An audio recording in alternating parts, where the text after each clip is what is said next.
আসসালামু আলাইকুম।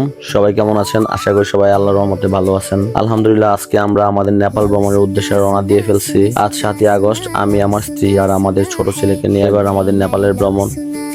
অনেকদিন ধরে আমাদের নেপালে যাওয়ার একটা প্ল্যান ছিল। অবশ্যই সেই প্ল্যানটা বাস্তবায়ন করতে যাচ্ছি আমরা। বাসা থেকে বের হয়ে পড়লাম। আমাদের ফ্লাইট ছিল বিকেল 3টায়, তাই আমরা একটু আগে প্রায় 11:30টার দিকে বাসা থেকে বের হয়ে গেলাম। সাথে আমার শালাও ছিল, সে আমাদের এয়ারপোর্টে দিয়ে আসবে। আর আমাদের আরেকজন বন্ধু ও তার স্ত্রী নরসিংদী থেকে আসতেছে, নেপালের উদ্দেশ্যে যাবে। তো অবশ্য ওরা ঢাকায় চলে আসছে আরো আগেই। তারা এয়ারপোর্টে আমাদের জন্য অপেক্ষা করতেছিল। আমরা এয়ারপোর্টে পৌঁছে ওদের সাথে দেখা করলাম। সবাই মিলে ব্যাগপত্র নিয়ে ভিতরে চলে গেলাম। এরপর প্রয়োজনীয় ইমিগ্রেশন কাজ সম্পন্ন করলাম। সবকিছু শেষ করে আমরা একটু লাউঞ্জে গিয়ে বসি। সেখানে সবাই মিলে কিছুক্ষণ আড্ডা দিলাম। ছেলে তো আমাদের সাথেই আছে, ওকে নিয়ে একটু মজা করলাম, সময় কাটালাম। এরপর ফ্লাইটের আগে লাউঞ্জে হালকা কিছু খাবার খেলাম। সবকিছু মিলে বেশ ভালো একটা সময় কাটছিল। এরপর দেখতে দেখতে প্রায় 3টা বেজে গেল। আমাদের বোর্ডিং এর সময় হয়ে গেল। সবকিছু চেক করে অবশেষে আমরা বিমানে ওঠার জন্য রওনা দিয়ে ফেললাম। আমরা যেহেতু পরিবার নিয়ে যাচ্ছিলাম, তাই আমাদের জন্য আলাদাভাবে গাড়ি ব্যবস্থা করে দিয়েছে বিমানের কাছে নিয়ে যাওয়ার জন্য। তারপর অবশেষে আমরা বিমানে উঠে গেলাম। সত্যি বলতে ছেলেকে নিয়ে এভাবে প্রথমবার বিদেশ ভ্রমণ, তাই নিজের কাছে অনেক ভালো লাগতেছিল। একদিকে নতুন একটা দেশ দেখার আনন্দ, অন্যদিকে স্ত্রী সন্তানকে নিয়ে একসাথে ভ্রমণ, সব মিলে এক অনুভূতিটা অনেক সুন্দর ছিল। বিমানে উঠে জানালার পাশ থেকে বাইরের দৃশ্য দেখতেছিলাম। কিছুক্ষণ পর বিমান রানওয়ে থেকে উড়াল দিল। আর তখনই মনে হলো বাই বাই বাংলাদেশ। বিমান যত উপরে উঠতেছিল, আমাদের শহরটা তত ছোট হয়ে যাচ্ছিল। নিচে তাকালে রাস্তাঘাট, বাড়িঘর সবকিছু ছোট ছোট দেখাচ্ছিল। সত্যি বলতে উপর থেকে বাংলাদেশকে অসম্ভব সুন্দর লাগতেছিল।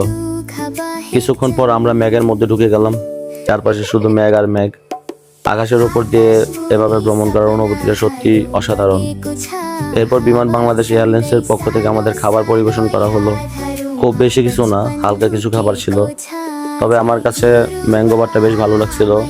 এদিকে আমার ছেলে কখন যে ঘুমিয়ে পড়ছে আমরা নিজেরাও বুঝতে পারিনি। সব মিলিয়ে প্রায় 1.5 থেকে 2 ঘন্টার মতো সময় পর আমরা অবশেষে নেপালের উদ্দেশ্যে আমাদের গন্তব্যে পৌঁছে গেলাম। আর তারপরে এলো সেই মুহূর্ত। অবশেষে আমরা পৌঁছে গেলাম নেপালের কাঠমান্ডু ত্রিভুবন আন্তর্জাতিক বিমানবন্দরে। বিমান থেকে নামার পর আমরা ইমিগ্রেশনের দিকে গেলাম। ইমিগ্রেশনের কাজ শেষ করলাম, লাগেজ সংগ্রহ করলাম। এরপর লাগেজ নিয়ে বিমানবন্দরের বাইরে বের হয়ে আসলাম। বাইরে বের হয়ে প্রথম যে বিষয়টা চোখে পড়লো সেটা হলো জায়গাটা বেশ সুন্দর এবং পরিপাটি। অনেক মানুষ সেখানে দাঁড়িয়ে আছে, কেউ পরিবারের জন্য অপেক্ষা করতেছে, কেউ আবার বিভিন্ন এজেন্সির মাধ্যমে আসা পর্যটকদের রিসিভ করতেছে। আমাদের গাড়িটা আগে থেকে বুক করা ছিল, আমাদের ট্রাভেল এজেন্সির গাড়ির ব্যবস্থা করে দিয়েছিল। কিছুক্ষণ খোঁজাখুঁজির পর আমরা আমাদের ড্রাইভারকে খুঁজে পেলাম। এরপর লাগেজগুলো গাড়িতে তুলে আমরা রওনা দিলাম কাঠমান্ডু থামেলের উদ্দেশ্যে। থামেলে আমাদের হোটেল আগে থেকে বুক করা ছিল। বিমানবন্দর থেকে হোটেলে যেতে খুব বেশি সময় লাগেনি, প্রায় 20 থেকে 30 মিনিটের মতো লাগছিল। অবশেষে আমরা আমাদের হোটেলে পৌঁছে গেলাম। আর সত্যি বলতে হোটেলটা আমাদের কাছে বেশ সুন্দর লাগছে, বাইরে থেকে দেখতে অনেক সুন্দর। হোটেলে চেক ইন করে আমরা আমাদের রুমে গেলাম। রুমে ঢোকার পর দেখি রুমটাও বেশ সুন্দর গোছানো। দীর্ঘ ভ্রমণের পর রুমে গিয়ে একটু রেস্ট নিলাম। কিছুক্ষণ বিশ্রাম নেওয়ার পর আবার বসে থাকলে তো হবে না, আমি আমার স্ত্রী আর ছেলেকে নিয়ে বের হয়ে পড়লাম রাতে কিছু খাবার খাওয়ার জন্য। আমরা যেহেতু হালাল খাবার খেতে চাচ্ছিলাম, তাই একটু খোঁজাখুঁজি করতে লাগলাম। অনেক খোঁজার পর অবশেষে একটা জায়গা খুঁজে পেলাম যেখানে বাংলা খাবার এবং হালাল খাবার পাওয়া যায়। সেখানে আমরা খাবার খেলাম।